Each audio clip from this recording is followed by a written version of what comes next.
Hey guys, welcome back to the channel McNallie Money, home of all things stock, investment, and personal finance related. In today's video, we're pleased to welcome the CEO of Cult Food Science, Mitchell Scott. A very interesting backstory with this one, a lot going on at the company that we want to fill you in on in today's podcast. Before we do though, you guys, please take a second, smash the like button, big help to myself and the channel. If you're not already subscribed, McNallie Money, feel free to join and let us know in the comment section below what you thought of today's interview, if you're currently holding shares of Cult, and your outlook on this sector over the next few years. Now, with that being said, let's get into today's interview.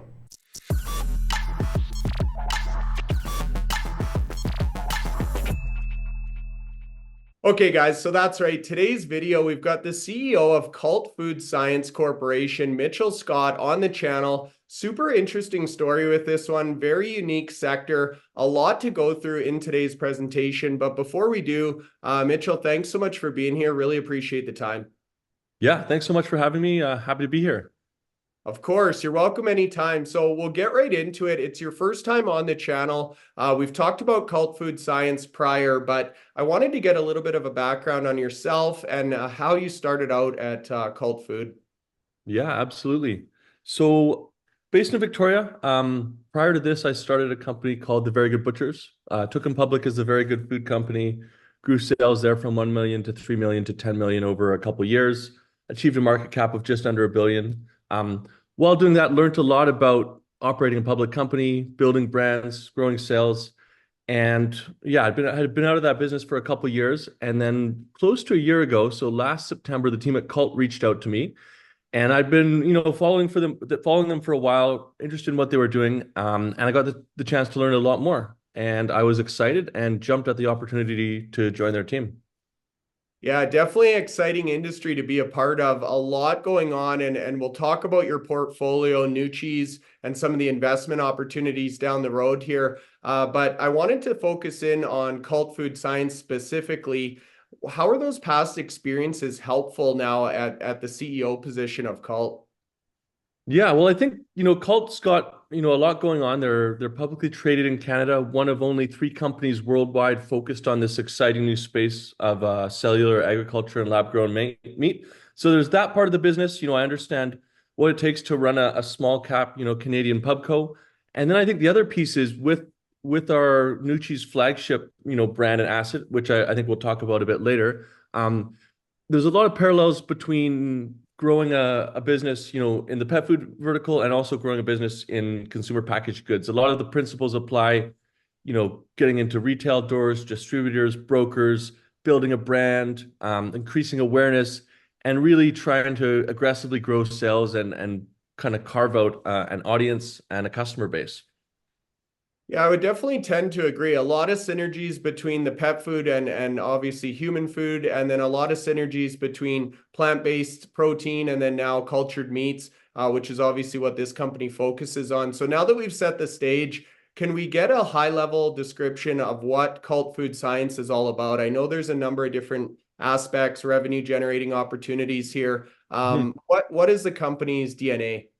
Yeah, so we are building and investing in some of the first companies in this exciting new area of food called cellular agriculture. And part of cellular agriculture is cultivated or lab-grown meat. But there's a bunch of other kind of underlying technologies that kind of feature under this umbrella.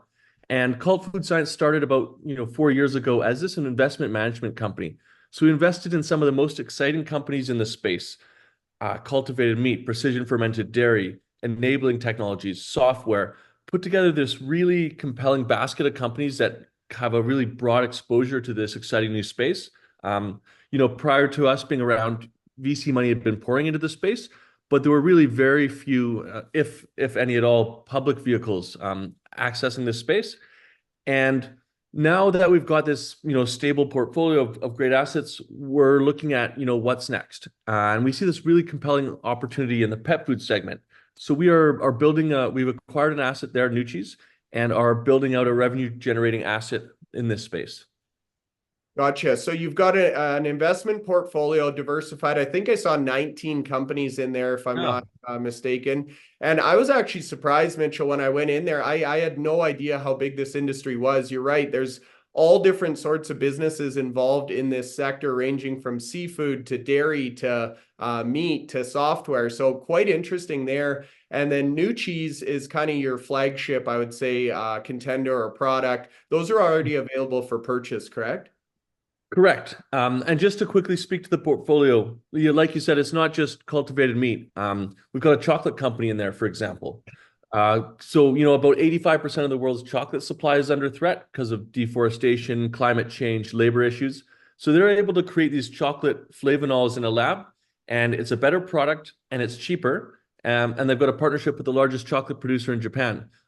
So a lot of these technologies are early stage. We're still probably a few years away from seeing that, big, juicy, lab-grown steak.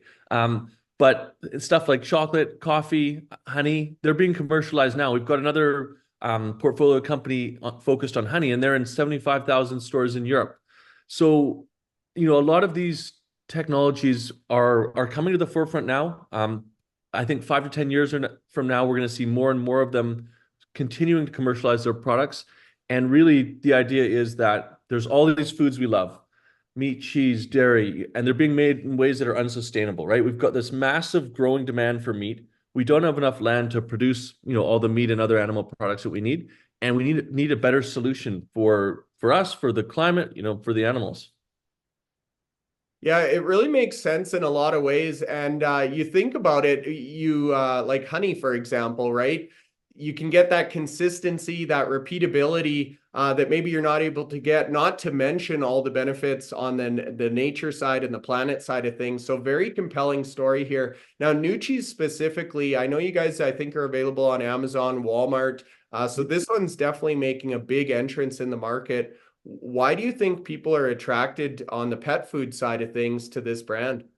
Yeah, so I got a bag of the new cheese right here. Yes, yeah. I'll be sure to send you some. Send me your address after this. So yeah, I heard this stat the other day about 6% of global GDP is spent on people's pets. About 7% is spent on babies. So it's a huge market. It's growing quickly. People are spending more and more on their pets. They want better products for their pets.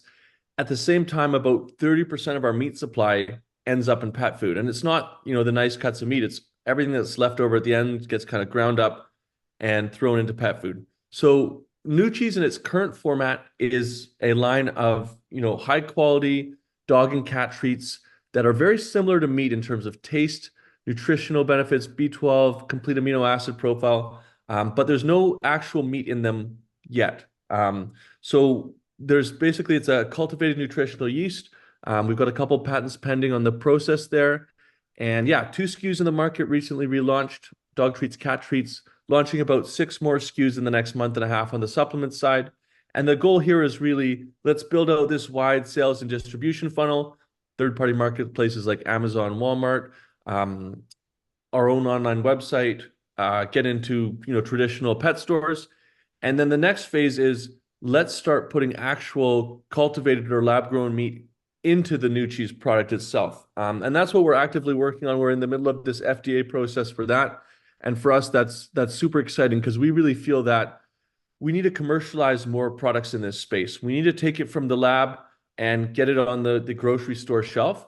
And so that's really what we're working at doing. And we feel that by bringing more products to market, that's going to help the industry as a whole. It's going to help our portfolio company. It's also going to help our bottom line as well. We've got a 60% gross margin on New Cheese, so great margins there. And that allows us to reinvest that into continued growth.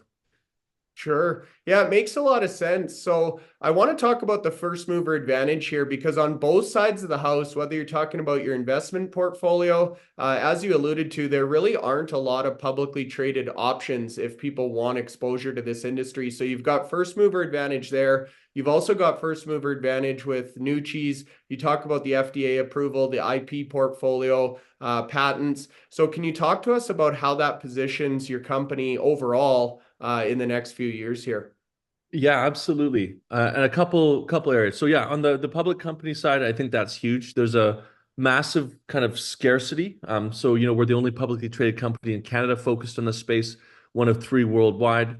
And at the same time, you've got VCs, Bezos, Gates, Branson pouring money into the space. I think over the past month, Bezos announced 60 million, 30 million into two different projects aimed at cultivated meat research. So people are taking note of that, and then they Google, how to invest in lab grown meat, and we're, one of 2 to 3 companies. So I think that piece is huge. The other piece is I don't see there being a massive demand problem for these products once they start hitting the market. I think they're going to sell well. I see the issue being supply initially, right? It's expensive to scale up any type of business, but especially one that relies on large, stainless steel bioreactors. So we feel that, at least over the coming years, there's going to be a limited supply of cultivated meat for sure. And by having these, 19 different portfolio companies in the space, that makes it much easier for us to access product. We have this existing relationship, and it makes it just much easier for us to get product, which we can then put into new cheese. So I think those are two kind of first mover advantages. On the new cheese side itself, the whole idea of plant-based or vegan pet food is big. One of the limiting factors so far has been taste or palatability. So with some plant-based dog foods, it's like kind of a 50-50 on whether or not the dogs are actually going to like and enjoy it. With new cheese, I haven't met a dog yet who doesn't like new cheese. So I'd say we're at about 95%. Cats are a little bit more picky. I'd say we're at about 80 to 85% on the cat side. But we have a great line of products. Pets really enjoy it. Owners enjoy them as well, just because it's got all these nutritional benefits. It's not just a treat or like candy for your pet, right? It's got all these functional benefits that's gonna help your pet do better, feel better, live longer, etc. Curious, you talk about next steps of the organization. So new cheese is available. Next step would be to get the lab grown meat involved on the animal side of things. There's obviously some sort of regulatory steps involved there. And then from there, would the next jump be to actual human consumption for this? Yeah, so with new cheese, the kind of focus is we've got 10 SKUs ready to go. So let's get those launched into the market, widely distributed online, but also in offline traditional channels. And let's build out that pipeline and then start releasing actual cultivated meat pet food treats. So as I mentioned, we're in the middle of this process. We've got 22-week feeding trials ahead of us. After that, we're hoping to have that approval and have products in market relatively soon. And as to what comes next, I think, you can definitely see us continuing to build brands in the space in kind of that venture studio model. Would love to get into human food at some point. I think it's potentially, still a year or 2 or 3 years away. There's a lot of hurdles, and a couple of the big ones are, taste, texture, price point. So, about 10 years ago, the first lab-grown meat burger cost about 400,000 Canadian to make. That same company is making it for about $20 a burger now. So it's not quite there yet on the human side. And it's more expensive to make like a fully structured product. The nice thing about pet food is you can harvest these cells earlier, and you still get all the nutritional benefits, the taste, the flavor, all that stuff, but you don't have to make a fully formed steak or a piece of sashimi. So it's much cheaper to do that earlier and then integrate it into pet food.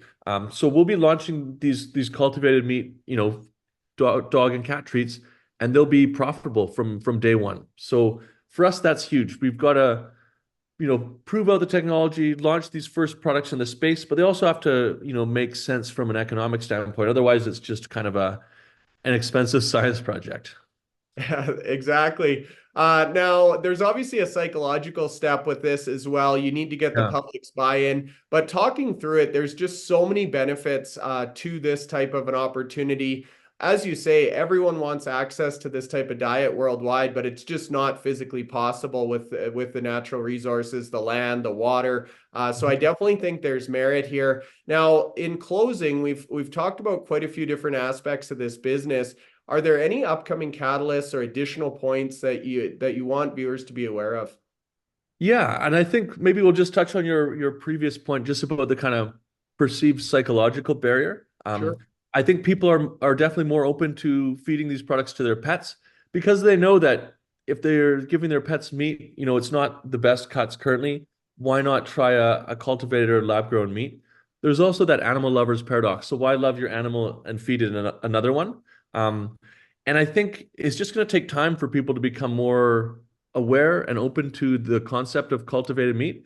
At the end of the day, it's made in a way that's much cleaner than most of the meat that's created today in North America. 99% of meat in the US is factory farmed. There's not a lot of happy cows grazing on fields anymore, unfortunately. So I think this really provides a great solution to getting the high quality protein that we all want and need. In terms of catalysts, there's a couple big ones. So number one is Nucci sales. So how do we go from this investment management company with this awesome portfolio to a company that has this portfolio but is also generating meaningful revenue, 50 to 100K a month, quarter over quarter triple digit revenue growth, and really having that kind of fast acceleration. And that's what we're focused on right now at Nucci's, is building and scaling fast. We're able to produce enough of the current product. Our model is very lean, so we're using a third-party manufacturing facility. We're not building out our own factories and stuff yet, so we can scale up quickly. It's just a matter of building out that sales and distribution network. Another big catalyst, I think, is getting through these trials, getting that mark of approval and being able to sell the first cultivated meat, food products for pets in the US. And last but not least, I think just overall industry as a whole, we've got our portfolio. There's going to be some liquidation events there. There's going to be big news in the industry. There'll be ups, there'll be downs. So I just think as the industry continues to grow, Cult's going to grow as well, and as take advantage of being one of the first movers in the space and the only publicly traded company in Canada focused on this space. Very exciting stuff. And as you mentioned, with any future technology, we cover a lot of them on the channel, from Bitcoin mining to EV to lithium batteries. There's going to be people on both sides, but ultimately consumers vote with their wallet. And there's a demand for this type of technology. And I think it's just fascinating. So we appreciate you explaining the business model, talking about the intricacies of the investment portfolio, the subsequent steps. We look forward to having you back. I'll give it to you for any closing thoughts. But thanks so much for your time today. Yeah, thank you, Bryce. Really appreciate it. No big closing thoughts. I just think to reiterate what I said earlier is, we have this massive growing demand for meat. It's set to double, in the next 20 to 30 years. We don't have enough land to produce all the meat, dairy, et cetera, that we need. We need a new solution, and cell ag and cultivated meat are a great solution to that. The technology has come a long way in the past 10 years. It's going to continue to develop. Products are going to get better. Products are going to get cheaper. And at some point in the not too distant future, you're going to have products that look the same, taste the same, are the same on a cellular level, and are priced similarly. They're just made in this new way. And I think we're going to look back and just marvel at how far, the industry has come. I couldn't agree more, and a perfect closing. You guys, we would love to hear your thoughts, comments in the question section below. If you have anything for Mitchell or the team that we weren't able to get to today, we'll leave the company's website linked in the video description as well, so you guys can go and take a closer look through their investment portfolio and deck. If you're still watching at this point, hopefully you found some value. Make sure you hit the like button. Feel free to subscribe to the channel. That's all for now. Thanks so much, and we'll see you tomorrow.